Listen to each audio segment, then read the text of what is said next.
पर nuclear attack कर देंगे? क्या पुतिन यूक्रेन पर न्यूक्लियर अटैक करके उसे बर्बाद कर देंगे? क्या पुतिन यूक्रेन की बर्बादी पर भी नहीं रुकेंगे, वो अमेरिका और नेटो से भी भिड़ जाएंगे? क्या पुतिन वर्ल्ड वॉर 3 शुरू करने वाले हैं? ऐसे तमाम सवाल आज की डेट में दुनिया में पूछे जा रहे हैं। यूक्रेन के हमले से पुतिन भयंकर गुस्से में, और इसलिए अब इस बात की गारंटी कोई नहीं दे सकता कि पुतिन क्या करने वाले हैं, पुतिन का बदला कहां जाकर रुकने वाला है। और इस गुस्से की वजह भी है, यूक्रेन ने रूस पर अब तक का सबसे बड़ा अटैक किया। रूस में 6000 किलोमीटर अंदर घुसकर मारा, 5 एयरबेस पर ड्रोन से घात लगाकर हमला किया। रूस के 41 फाइटर जेट, 41 फाइटर जेट तबाह कर दिए, 34% बॉम्बर्स फ्लीट को तबाह कर दिया। रूस को करीब 60,000 करोड़ रुपए का नुकसान हुआ है, कहा जा रहा है। यूक्रेन के सीक्रेट और सरप्राइज हमले में रूस के 12 सैनिक भी मारे गए हैं, यह भी कहा जा रहा है। यूक्रेन ने यह हमला रूस के एयरबेस पर नहीं बल्कि पुतिन के अभिमान पर किया है। जेलेंस्की ने सीधे पुतिन की ताकत को ललकारने की बड़ी गलती कर दी है, और इसलिए अब सबकी नजरें इसी पर है कि पुतिन क्या जवाब देंगे। आप यह समझ लीजिए कि अब दुनिया का भविष्य ही पुतिन के एक्शन पर टिका है। पुतिन यूक्रेन से कौन से बदला की प्लानिंग कर रहे हैं, पुतिन ने वो कौन कौन सी मिसाइलें निकालनी है जो यूक्रेन को पूरी तरह बर्बाद कर सकती है। यूक्रेन से बातचीत के बीच जेलेंस्की ने रूस पर हमला क्यों किया? क्या ट्रंप को इस हमले के बारे में नहीं पता था? क्या पुतिन यूक्रेन के साथ साथ नेटो से भी इस हमले का बदला लेंगे? भारत और चीन की ड्रोन पावर की बात करना भी आज क्यों जरूरी है? चीन क्या तैयारी किए बैठा है भारत के खिलाफ? आज सब आपको बताऊंगा, लेकिन पहले आप रूस यूक्रेन के युद्ध पर भड़की नई चिंगारी का एक ट्रेलर देख लीजिए जो दुनिया के लिए बड़ा खतरा बन सकती है। जैसे नरेंद्र मोदी ने पहलगाम हमले के बाद कहा था कि ऐसा बदला लूंगा जो कल्पना से भी परे हो, वैसे ही रूस पर ड्रोन हमले के बाद पुतिन के बारे में कहा जा रहा है कि ऐसा बदला पुतिन लेने जा रहे हैं जो दुनिया ने सोचा नहीं होगा। क्योंकि रूस पर कोई छोटा मोटा अटैक नहीं हुआ, रूस पर वैसा ही अटैक हुआ जो आज से 83 साल पहले, 83 इयर्स पहले अमेरिका पर हुआ था।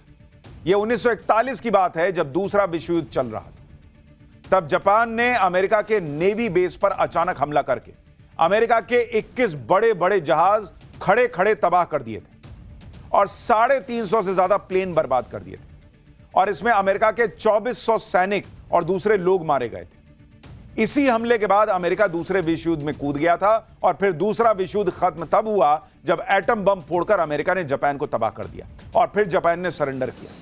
इस इतिहास को याद करके यही कहा जा रहा है कि यूक्रेन ने रूस पर जो हमला किया है वो पर्ल हार्बर जैसे हमले की तरह है, क्योंकि रूस के भी एक से बढ़कर एक जबरदस्त फाइटर प्लेन यूक्रेन ने ड्रोन हमले से तबाह की।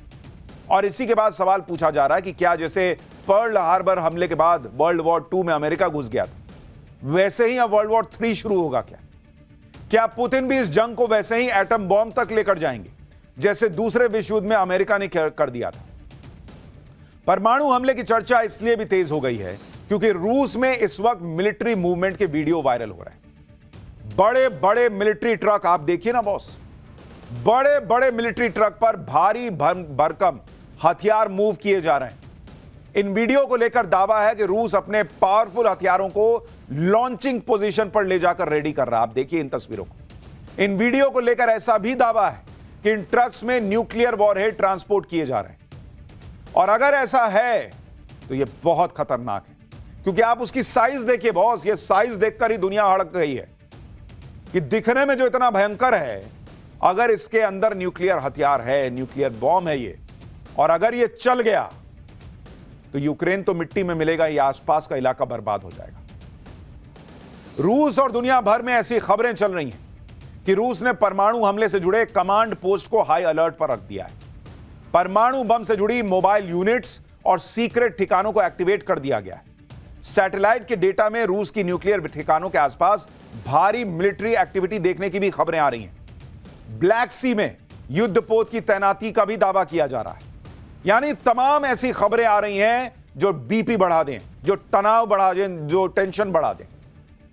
रूस यूक्रेन से कैसे बदला लेगा, यह सब कुछ पुतिन पर निर्भर करता है, और पुतिन तो पहले भी न्यूक्लियर वॉर का संकेत दे चुके हैं। 4 मई को ही पुतिन ने कहा था कि परमाणु हथियारों की जरूरत नहीं है, और उन्हें उम्मीद है कि इनकी जरूरत ना ही पड़े। पिछले हफ्ते रूस के पूर्व राष्ट्रपति दिमित्री मेदवेदेव, जो पुतिन के सबसे करीबी नेताओं में से हैं, उन्होंने हालांकि तीसरे विश्व युद्ध की चेतावनी दे दी थी। इसके अलावा पिछले साल नवंबर 2024 में ही पुतिन ने न्यूक्लियर हथियारों के इस्तेमाल के नियमों में बदलाव कर दिया था, जिसमें कन्वेंशनल अटैक की हालत में भी न्यूक्लियर रिस्पॉन्स के विकल्प को खोलकर रख दिया गया था। इसी बीच अमेरिका के 2 वरिष्ठ सांसदों ने भी दावा कर दिया है कि पुतिन नए हमले की तैयारी कर रहे हैं और अगले 2 हफ्ते बहुत निर्णायक होने वाले हैं। और पुतिन शांत बैठने वाले नहीं है बॉस। पुतिन भी रशिया को लेकर वैसी ही सोच रखते हैं, वैसा ही अग्रेशन रखते हैं, नेशन फर्स्ट की भावना से भरे रहते हैं जैसे नरेंद्र मोदी। और यह बात तो तय है कि अगर पुतिन ने यूक्रेन को मिटाने की कसम खा ली तो बॉस वो पीछे हटने वाला आदमी नहीं है। सवाल यह है कि क्या रूस यूक्रेन का बदला सिर्फ यूक्रेन तक सीमित रहेगा, क्योंकि यह बात तो तय है कि यूक्रेन अकेले रूस पर इतना बड़ा हमला नहीं कर सकता। इसके लिए यूक्रेन ने नेटो देशों की मदद तो ली होगी। इसलिए पुतिन के दिमाग में सिर्फ यूक्रेन नहीं, क्या नेटो पर हमला भी चल रहा है। पिछले महीने ही लातविया की इंटेलिजेंस एजेंसी ने खुलासा किया था कि बाल्टिक सागर में रूस नेटो के खिलाफ अपनी मिलिट्री गतिविधियों को बढ़ा रहा है। रूस बाल्टिक सागर में नेटो के खिलाफ अपने निगरानी तंत्र को मजबूत कर रहा है। लेकिन एक सवाल यह भी है कि अगर रूस नेटो देशों से भिड़ गया तो ज्यादा पावरफुल कौन साबित होगा। अगर आप फाइटर जेट, टैंक, वॉरशिप और बाकी हथियारों से तुलना करेंगे, नेटो के 32 देशों के सामने पुतिन कमजोर साबित होंगे, क्योंकि 32 देशों की कलेक्टिव फायर पावर बहुत ज्यादा है। लेकिन अगर परमाणु हथियारों की तुलना करेंगे तो रूस और नेटो के बीच ताकत का अंतर काफी कम हो जाता है। और इसलिए अगर नेटो वर्सेस रशिया हो गया तो पावर कहां बैठती है, किसके तरफ झुका रहता है पावर का पेंडुलम, वो भी आपको बताता हूं। परमाणु बम, न्यूक्लियर बम किसके पास कितने हैं? अगर आप नेटो देशों की बात करेंगे, नेटो देशों के पास 5,559 परमाणु बम है और इसमें अमेरिका भी शामिल है, यूके है, तमाम जो यूरोपीय कंट्रीज हैं वो सब मिला के नेटो देश बनाते हैं। लेकिन अगर आप अकेले रूस की बात करेंगे, रूस के पास कितने परमाणु हथियार हैं? 5,580। यानी अकेले रूस के पास 32 देशों के पास मिलाकर जितना परमाणु बम है उससे ज्यादा परमाणु बम मौजूद है। इसलिए कोई रशिया को धमकी ना दे कि भाई हम तुमको मार देंगे और तुम हमको मार दोगे, यह हिसाब नहीं चलेगा। रशिया ज्यादा पावरफुल है इन 32 देशों से मिला के। लेकिन परमाणु बम 5,000 की जरूरत थोड़ी पड़ती, 1-2 में ही ऐसा हाहाकार मचता है कि बाकी तो धरे रह जाते। आप यह भी देखिए कि एक तरफ तो यूक्रेन और रूस के बीच जंग अपने सबसे भीषण दौर में पहुंच चुकी है, दूसरी तरफ रूस और यूक्रेन में बातचीत भी चल रही है। तुर्की में दोनों देशों के प्रतिनिधियों के बीच दूसरे राउंड की बातचीत हुई है। हालांकि बातचीत को लेकर पहले ही किसी को बहुत ज्यादा उम्मीद थी नहीं, और अब यूक्रेन के नए हमले के बाद तो ये उम्मीदें और कम हो गई, क्योंकि बातचीत के बीच भी दोनों देश एक दूसरे पर ताबड़तोड़ हमले कर रहे हैं। भाई एक तरफ तुम थपड़िया रहे हो, मार रहे हो, और दूसरी तरफ कह रहे हो कि हम बात कर लेते हैं, दोस्त, हम दोस्त हैं। कौन बात के दोस्त? रविवार को रूस ने भी यूक्रेन पर सबसे बड़ा ड्रोन अटैक किया था। रूस ने 472 ड्रोन से यूक्रेन पर हमला किया। हाल ही में दोनों देशों के वरिष्ठ अधिकारी खुद ये मान चुके हैं कि बातचीत से बहुत कुछ हासिल होने वाला है नहीं। रूस को लेकर यह कहा जा रहा है कि वो जानबूझकर बातचीत की शर्तों को टाल रहा है ताकि उसे युद्ध में फिर से ताकत जुटाने का मौका मिल जाए। दूसरी तरफ जेलेंस्की का तर्क यह है कि रूस पर भयंकर हमला उसे बातचीत की टेबल पर आने को मजबूर कर देगा। रूस और यूक्रेन युद्ध जिस तरह से भड़क गया है उससे डोनाल्ड ट्रंप की भी बड़ी छीछालेदर हो गई। कहां डोनाल्ड ट्रंप दावा कर रहे थे कि वो रूस यूक्रेन का युद्ध रुकवा देंगे एक दिन में, जिस दिन सत्ता में आएंगे एक दिन। ये जेलेंस्की, सन की जेलेंस्की गया था वहां, व्हाइट हाउस में बेइज्जती करा के भी आया था, करके भी आया था। और आज देखिए कहां हालात ये हो गए कि रूस यूक्रेन एक दूसरे को मिट्टी में मिला देने पर उतारू हो गए, और ये जो दुनिया में सीज फायर के स्वघोषित फर्जी मसीहा बने घूम रहे हैं डोनाल्ड ट्रंप, इनसे कुछ नहीं हो पा रहा। ये वही डोनाल्ड ट्रंप है जो बार बार कह रहे हैं कि उन्होंने भारत पाकिस्तान का युद्ध रुकवा दिया। तो रुकवाओ ना भाई, रुकवाओ, जाओ यूक्रेन रूस का रुकवाओ। वो नहीं रुक रहा है तुमसे। भारत पाकिस्तान भी इनसे नहीं रुका था, वो भारत और पाकिस्तान ने आपस में तय करके रोका था, और भारत ने पाकिस्तान को एक मौका दिया था कि जाओ छोड़ रहे हैं, लेकिन अगली बार बहुत मारेंगे। बीच में भाई साहब कूद गए कि ना हमने रुकवा दिया। जिसके कहने पर यूक्रेन जैसा मामूली सा चुन्नू सा देश नहीं मान रहा, उसके दावे पे कोई कैसे भरोसा करेगा कि उसने भारत पाकिस्तान के बीच सीज फायर करवाया है। आप यह भी ध्यान दीजिए कि ये वही ट्रंप है जो कुछ महीने पहले यूक्रेन के राष्ट्रपति जेलेंस्की को अपने यहां बुलाकर बेइज्जत करने की कोशिश कर रहे थे। व्हाइट हाउस में जेलेंस्की को बुलाकर ट्रंप ने खूब बहसबाजी भी हुई थी वहां पर। ट्रंप ने यहां तक जेलेंस्की से कह दिया था कि you don't have cards. Trump के लोग जेलेंस्की से कह रहे थे कि जेलेंस्की को पुतिन से बातचीत करनी ही होगी, क्योंकि जेलेंस्की के पास अब कोई रास्ता नहीं बचा। पुतिन से बातचीत के लिए मान जाओ, क्योंकि पुतिन हार नहीं सकते, रूस से लड़ना बेकार है। ट्रंप ये मानकर बैठे थे कि जेलेंस्की तो युद्ध हार चुके हैं, लेकिन जेलेंस्की वो कम जिद्दी आदमी थोड़ी, वो तो अपना देश बर्बाद कर ही रहा, दुनिया बर्बाद करा के मारेगा। उसने भी ट्रंप की सारी अकड़ एक झटके में निकाल दी और दुनिया को दिखा दिया कि पुतिन के सामने अब भी वो मैदान में। रूस पर इतना बड़ा हमला करके जेलेंस्की ने पुतिन के साथ साथ ट्रंप को भी बहुत बड़ा मैसेज दे दिया कि ट्रंप अपना ज्ञान अपने पास रखे। आप एक बार वो तस्वीरें याद कीजिए कि कैसे वहां पर झड़प हुई थी, एक बार याद दिलाता हूं, उसके बाद आपको दिखाता हूं कि कैसे दुनिया ट्रंप पर हंस रही है और अब रशिया कौन से हथियार निकालने जा रहा है। You have to be thankful. You don't have the cards. You're buried there. Your people are dying. You're running low on soldiers. Listen, you're running low on soldiers. It would be a damn good thing. And then you tell us, I don't want a ceasefire. I don't want a ceasefire. लेकिन Zelensky ने Trump और Putin दोनों को एक साथ निपटा दिया।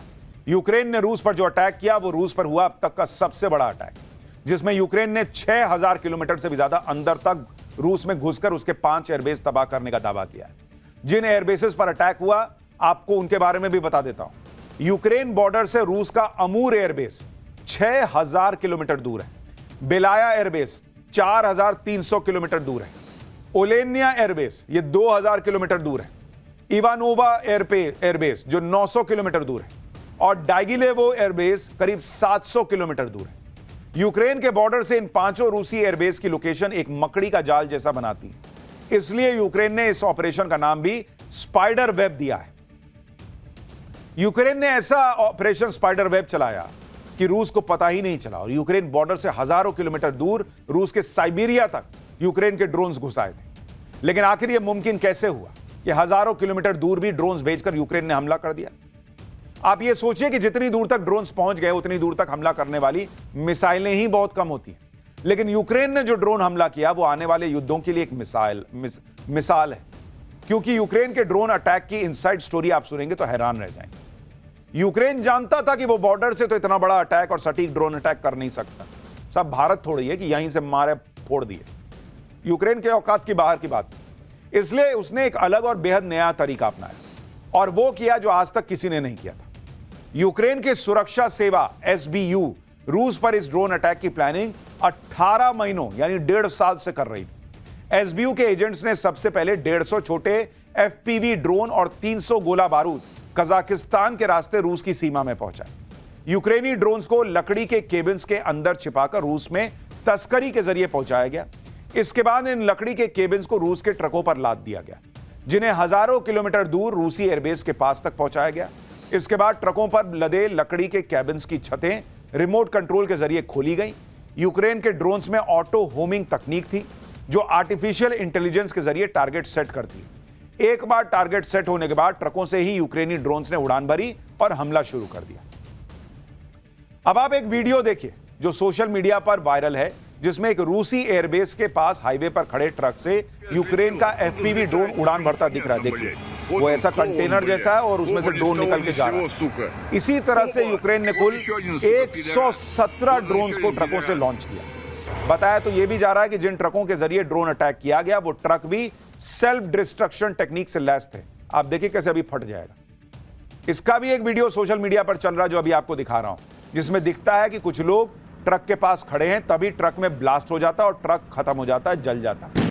ये देखिए, ताकि कोई सबूत जो है वो रशिया के हाथ ना लग जाए।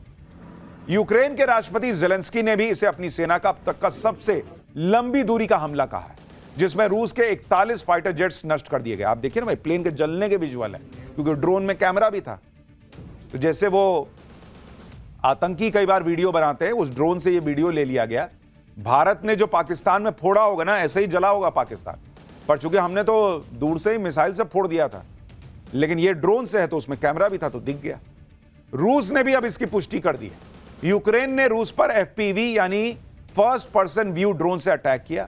इन ड्रोन्स में कैमरा लगा होता है, जिससे रिमोट कंट्रोल से ड्रोन उड़ाने वाला हमले की लाइव फीड देख सकता है कि हो क्या रहा है। ये सुसाइड ड्रोन्स होते हैं जो हमले के बाद खुद नष्ट हो जाते हैं, फट जाते हैं। इन्हें कामिकाजे ड्रोन्स भी कहा जाता है। इन ड्रोन्स को यूक्रेन ने खुद बनाया है, जिसका नाम प्ल्यादनित्स्या रखा गया है, जो यूक्रेन की पारंपरिक रोटी का नाम। अब आप एक और वीडियो देखिए जिसमें रूस के एक एयरबेस पर खड़े विमानों में आग लगी हुई दिख रही है।